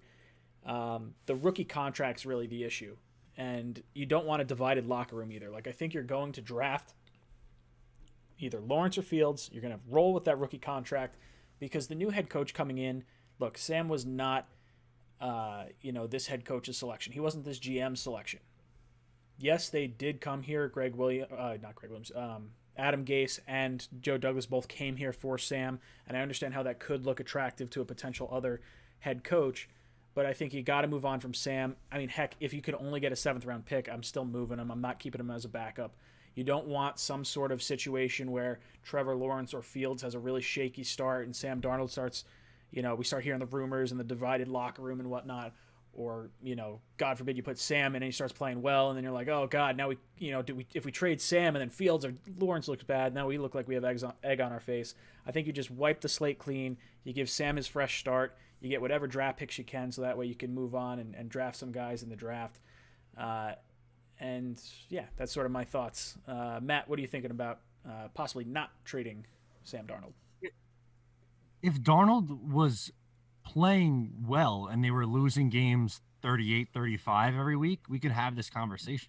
But he has played like one of the worst quarterbacks, if not the worst starting quarterback in football this year. And it pains me to say that. I was a huge Darnold guy. I loved Sam Darnold coming out. I didn't think he would be there for the Jets. I thought in his first 2 years he showed a lot of promise, but with all the things, and there are a lot of reasons external to Sam Darnold for why this didn't work out here, don't get me wrong, but on top of the coaching staff, the roster, everything, he has regressed and he needs to go somewhere else to get right, because the Jets can't afford to bank on him figuring it out in year 4 when you have a generational prospect like that staring you in the face. It makes zero sense to throw a prayer, which that's what it would be, that Sam figures it out in year 4 with the completed roster. Just trade him for whatever you can get. I still think I'm still riding the train that you can get a second round pick for him. I think teams really value the quarterback position. I still think a lot of GMs would be interested in a Sam Darnold project, but with the Jets, you have to go with the generational talent on a cheap rookie contract. It makes too much sense not to. Green Bean, what do you think about the prospect of potentially keeping Sam Darnold? Well, like Matt said, if things were a little bit different, we could have this. But I'll give you another scenario that I would also say you could consider it. If this was the draft year that Dwayne Haskins was the number one quarterback prospect in the draft, I think you could have this conversation. Is Dwayne Haskins a better bet than Sam Darnold? I think there's an argument to be said for that. If we build a whole team around him, give him an offensive coach, all those types of things, you can say that. It's just not worth the quarterback that's available. The fact that Sam's playing so poorly, and we've seen another quarterback come in with this offense, guys. It's not like, you don't have the same excuses. Joe Flacco came in and was airing it out. Now, he wasn't he wasn't a Super Bowl looking quarterback or anything like that, but compared to Darnold, it was light years different. Okay. So we saw, and then when Darnold came back in that week, we scored 3 points or whatever it was after scoring a bunch the week before. So it's not like Sam has the built-in excuse that we've been giving him, which is, the O-line and the receivers, which is legit. But again, Flacco came in and looked serviceable. So, the idea that you're going to pass the next Peyton Manning for this, it's really hard to make that argument, man. No matter what kind of draft capital you're going to get. A lot of you guys saw my draft. I mean, you could get, and I even think you could get more than that. It's still not worth going to war with Sam Darnold when you're going to pass Trevor Lawrence. It's not smart. Yeah, I think we're all in agreement there. Chris Bucco, thank you so much for the super chat. Says Rashawn Slater might sneak into the top 5. Daniel Jeremiah actually likes him better than Sewell. For those of you guys that don't know, Rashawn Slater is the tackle from Northwestern. According to Tankathon right now, he is projected to go 32 to the Steelers. Let me see where they have him on their big board. They have him right now as the 5th tackle. They would have Sewell, Cosme, Leatherwood, Darisaw from Virginia Tech, and then Slater as the those top prospects. They have Sewell as the 2nd overall prospect in terms of prospects. Do you think there's any way Sewell is not the first tackle taken off the board? Matt, I'll throw it to you first. I think it's going to be Sewell. I don't really know too much about Slater to say. I think he goes in the first round. I don't know how high he's going to go. Like Green Bean mentioned earlier, Mekhi Becton wasn't being talked about as someone who can go, where he did in the draft at this time last year. So much changes between now and the time that the draft actually comes. So, I mean, it's certainly possible, but I don't see him ahead of Sewell at this moment. Green Bean, what do you think? Do you think Sewell is the first tackle taken, or do you think someone else goes ahead of him?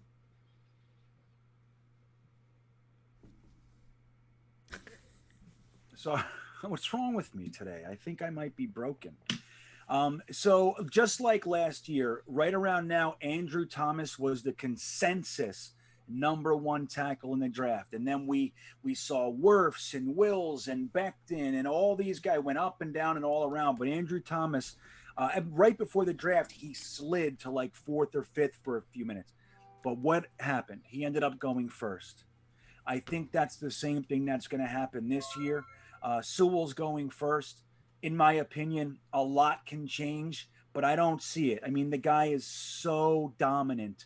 He's raw in some respects too, but he's one of those guys where he looks like the next great tackle. I don't know. I find it hard to think that he's not going to be the first tackle taken, but stranger things have happened, man. It's going to be interesting. I love this. This is right in 4 weeks is my favorite time of year because our season always sucks. So I like this. This is where I go, all right, man. It's almost like opening day. This is opening day of the off season is our opening day to be excited until the actual season starts. And then the actual season starts, and we're like, oh, it's the off season. We're fine. We'll go back to being bored. We're the opposite of a good team right now. Right. So yeah, look, I look forward to it. I think Sewell is going to be the first guy, first non-quarterback taken off the board. Jesse Schmalholz. That I definitely pronounced that wrong, and I really apologize. Say Lawrence or Fields don't exist. What do you do at quarterback? I mean, I think you still take quarterback at the top of the draft. I mean, because I would imagine Trey Lance or Zach Wilson or who's the guy from Florida? Trask. I think one of those guys would be rising up the board and would be the eventual number 1 or number 2 overall pick. So I think either way, you're taking a quarterback. It's just a matter of which caliber you're getting. Is it a Trevor Lawrence? Is it a Justin Fields? Or would it have to be a Trey Lance, a Wilson, or something of that nature? Green Bean, what do you think about quarterback position? What do we do at quarterback if Fields and Lawrence did not exist? Well, again, I think even without those two, this is still a pretty damn good quarterback class. I mean, Mac Jones is really, I mean, he has a lot of promise. Am I on mute? Okay, shit, I just panicked. No, you're good. So I think now I'm shell shocked. So I think Mac Jones, Kyle Trask, Trey Lance, Zach Wilson, these are not slouches, man. I mean, I think these guys without Trevor Lawrence and Justin Fields, or let's just say without Trevor Lawrence, I think these guys would be in the conversation for first overall and all that sort of stuff, which just depends on what kind of quarterback your particular team likes the best. But I don't think even without those two, I think it's still a quarterback heavy draft. Matt, what would you do if Lawrence and Fields did not exist? I'd draft Zach Wilson and have a lot of fun on offense. No, I just really like what that kid does. He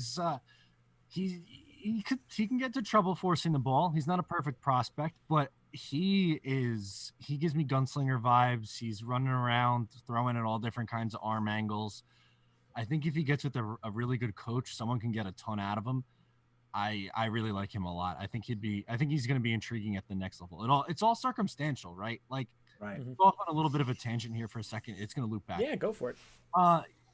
Last night watching Josh Allen really hurt my soul because Josh Allen was not a good prospect coming out of college versus Sam Darnold, who is a much better prospect coming out of college, but they have done a complete inverse of what they used to be because Josh Allen was put in a great situation and Sam Darnold was put in a terrible situation, and Darnold regressed while Allen got better. And it just sucks, but circumstance is such a big factor in all of this, and that really bothered me. So seeing that last night was not very fun.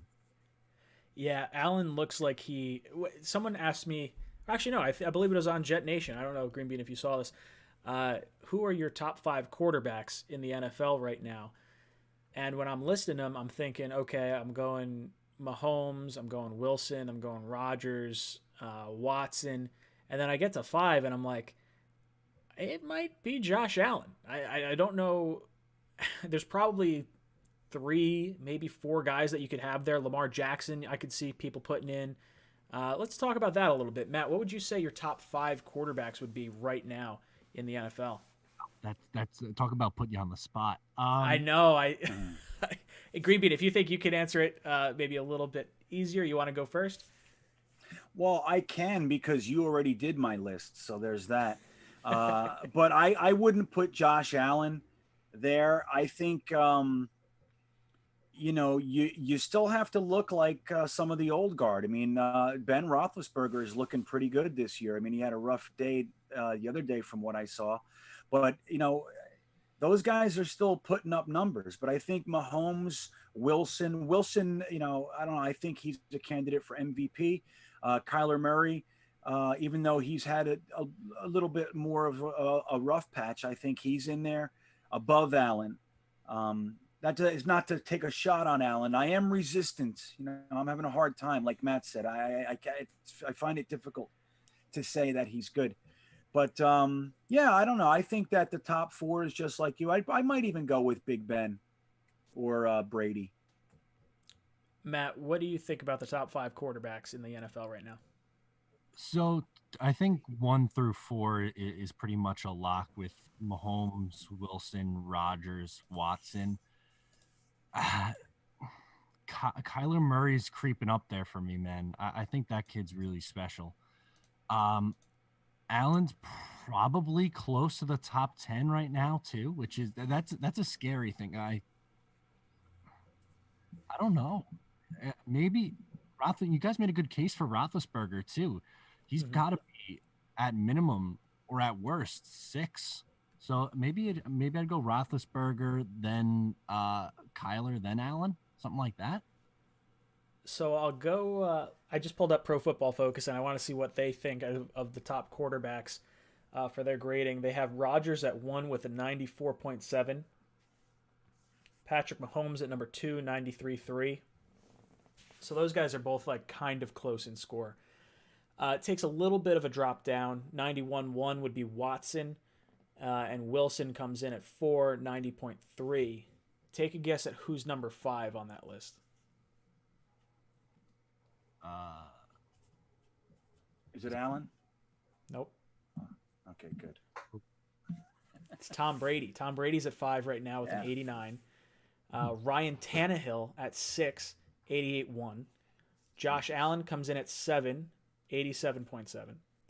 They have Dak Prescott at 85.2. Obviously, he stopped playing because of the injury, so that's going to be based on the 4 games he had during the season. So that's a little different. Kirk Cousins 84.6, Matt Ryan 83.9, and then it kind of drops off down to 80.4. Would be Kyler Murray and Daniel Jones tied at 11th. I don't know how I feel about that. Jones at 11. That's what they, according to Pro Football Focus and their grading system, that's where they have them. I don't know. I don't agree with it. They have, so get this. So it goes Derek Carr 13, Rivers 14, Stafford 15, Roethlisberger 16, Lamar's at 18, Breeze is tied at 18. Where's our boy Sam Darnold? Oh, Sammy boy. I'm sorry. There are 39 quarterbacks that are graded. Dwayne Haskins is the only one below Sam Darnold right now. It's 46.7 is Haskins, 55.5 is Sam Darnold. Guess who's 37? Flacco. I was good. Yeah, it's Flacco. Oh my God. 37. He's 55.8. Ugh, woof. Below and he was Trubisky. A breath of fresh air. Yeah, that's wild. It's wild. Absolutely wild to think. All right, I like this question a lot. If the Jets pull a classic Jets and hire the wrong man as head coach, who might that be? Patricia, Peterson, Lynn. So those are just some names that he's rattling off. What do you think if the Jets make the boneheaded coaching hire? Who is that boneheaded coach? Matt, I'll throw it to you first. All those 3 would be good examples. I'm going to go back to my personal old reliable, though, and say Jim Harbaugh. And because earlier we talked about Douglas's potential relationship with Bill Cowher, while I don't think they would have issues. I definitely think that Jim Harbaugh would come in here and want to run the show. I think he's better suited in college where he's allowed to recruit whoever he wants. He runs the show. There's no general manager. That's exactly what Jim Harbaugh needs. I think if the Jets were to bring him in, that would be such a typical Johnson family move where they just want to get all the headlines, bring in the big name, and you're just going to unravel all the work that you've started to put in with Joe Douglas. And he just gives me really toxic vibes. I don't like it at all.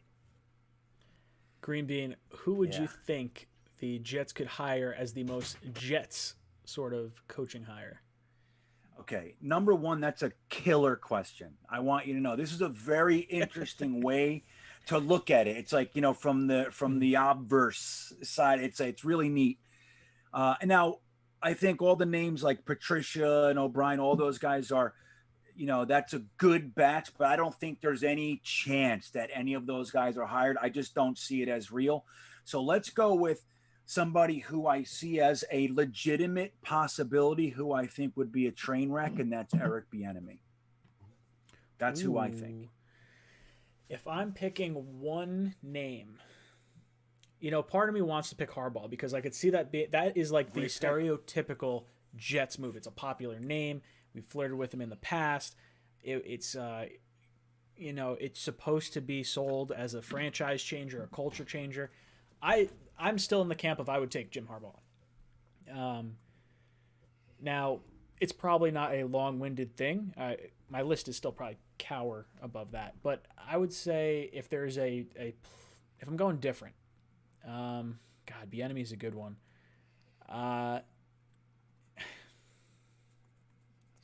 don't know. Patricia's not getting hired again as a head coach. Peterson, I could see. If him and Douglas had a good relationship in Philly, that would be one that I wouldn't like that they could go with. I don't think I see it happening, though. I think Douglas is a little bit wiser. I think he'll try to go with someone that either doesn't have a stained track record because of everything that's kind of happened in Philly. Not that Philly's been bad. A lot of it's been Wentz being hurt. But that team doesn't really look good. I'd like to wipe away any stink, that could potentially be. So I guess I'll say Doug Peterson could be the hire for the New York Jets. Yeah, those are both good choices. Harbaugh and Peterson are like that's potentially real. Mm-hmm. You know what I mean? Those guys very realistically could be the choice, and they're both scary. So I want to get to this comment. Jeremy says, crazy, Jags benching Minshew. His stats not even bad. For those of you guys that don't know, the Jaguars are going to be rolling with Glennon, I believe, the rest of the year. They're at least going with him as starter for this upcoming game. I would say I would be very... I was actually happy that Glennon got the start. I like Minshew a lot. Like I want to see Minshew continue to play because I like the mustache and he makes me giggle. I would say... it's the truth. I don't know. I would say Glennon playing, they almost won, so like that gives me some hope with him playing the Bears. I don't know. I didn't watch the full game, so I can't tell you exactly what happened there. But I would like to see whoever gives the Jags the best shot at winning. If that's Minshew and they're benching him and they're tanking, I got another thing for you. You know what? Our Jets are going to out-tank you, Jaguars, so go kick rocks. Green Bean, what do you think about the Jags benching Minshew? I think they're very, very smart. Minshew gives them a chance to win. And interestingly, though, it does look like they're trying to win. I mean, they were very close these last 2 weeks in particular. So I don't know. I think Minshew, if he's back in, I mean, maybe remember he had all those, what was it, tendon issues in his hand. They found that he was playing through injury for quite a little while. So I don't know. I see it both ways, I guess, because I don't think Doug Maroney is going to be there next year. I think he's going to end up getting fired as well. Mm-hmm. So it's hard to believe that if a lame duck coach doesn't want to win.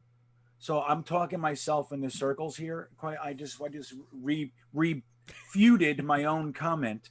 But I don't know. I think ultimately, though, for their long-term success, it's a smart move not to play Minshew because Glennon sucks. I love how you're calling him Minshew because there's other guys in the chat calling it like mini issue and all that. Matt, what do you think about the Jags benching Minshew? Good for the tank. I mean, Minshew, I don't know if he's a long-term answer as a starting quarterback. I don't know if we've seen enough that, but I could tell you he's definitely better than any other quarterback on their roster, and he gives them the best chance to win. So, it's good for their tank. I wish he was playing, but just gonna have to ride with Glennon and just hope that he steals one. I think, you know what? Let's do this. He's pissed at the Bears for it not working out there, and he's gonna have his revenge game. You're playing some 4D chess. That's exactly where I was going to go as soon as you were done talking about it. Oh, good thoughts there. Harpour Mo says, Ryan, I think you need to mail a Jets Talk 24/7 rolling pin to Bill Cowher's wife. For those of you guys that don't know, Bill Cowher's wife is a Jets fan, big-time Jets fan, so we need to convince her to allow him to come back to coaching. Happy wife, happy life. That's what I've been saying. You know what? We got to treat her to a nice steak dinner. Take her out to the best restaurant in New York City that allows indoor dining, and just let her, see the view and go through all the shopping. They're from New York or New Jersey or somewhere. They're in the local area, so I could see them wanting to potentially make that happen. If there's one Jets related thing that you could send that is PG to Mrs. Cowher's wife, what would it be, Matt? One Jets related thing. That's a good. The rolling pin's pretty funny. I would say the rolling pin's a good one. It's a little suggestive in terms of like maybe Cowher's the one cooking. Yeah, maybe. How about like a nice bottle of wine with like the Jet, like engraved with the Cowhers and the Jets logo? That might be nice. Ooh, I like that. Green Bean, if you could send Bill Cowher's wife something that's PG, what would it be? Adam Gase's head in a box, but he's wearing a Jets hat. Oh God, that is absolutely horrifying, but I love it.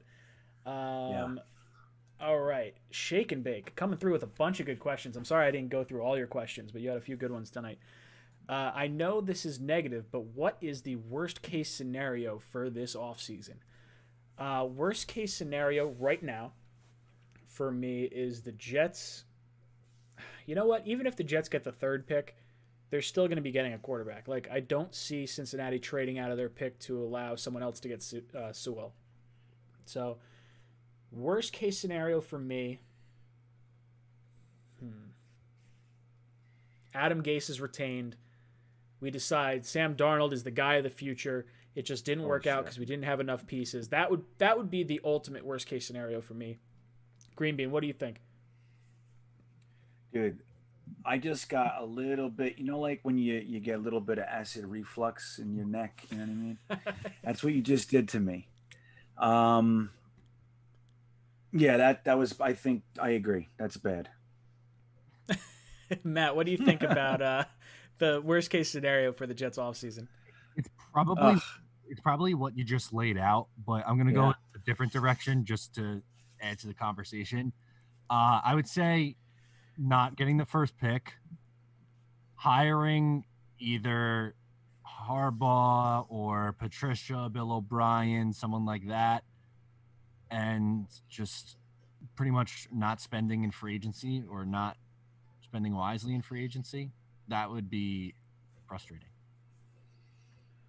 Ooh, here's a good boneheaded move. Jonathan Heron says, what about Matt Nagy once he's fired from the Bears? That would be a boneheaded move. Yeah, it would. I do not want him. I would say that with 100% certainty. See, now let me say something too.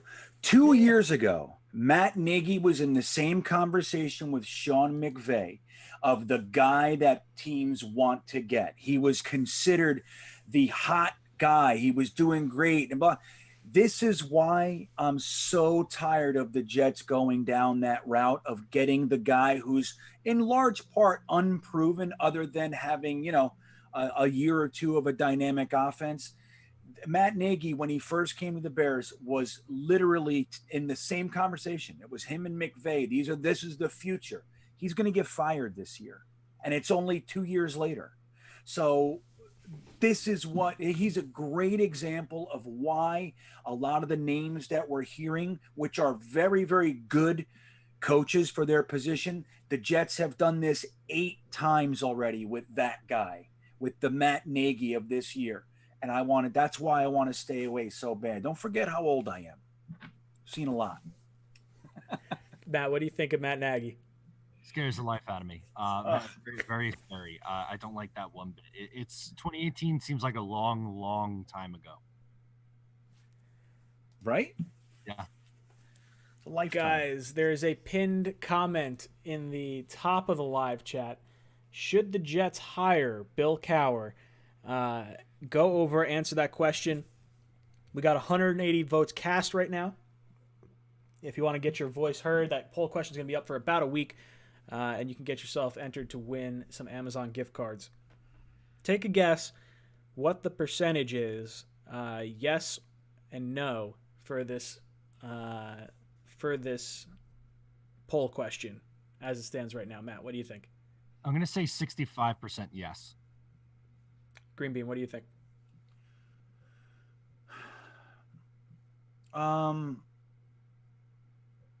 Yeah, I would say I would lean. I'd 60%, something like that. I would lean a little bit more than 50-50 in favor of. 84.5 in favor of Cowher. Okay. Wow. Big time fans of Bill Cowher for the people that are voting. But Everybody guys, knows. we have reached the tail end of our show. Let's take it around the panel. Green Bean, any last words for the guys out in the chat? Yeah, let me just say I love you guys. I think this is forging us as a fan base. We are on the precipice of greatness. Know this. Joe Douglas is the guy. I have absolute faith in that. If I may, I'm starting a new YouTube channel. I love Jet Nation. I'm still with Jet Nation. I'm still doing everything I do for them. But if you guys can go over to Green Bean Jets Fan and just give me a little follow, I'd appreciate it.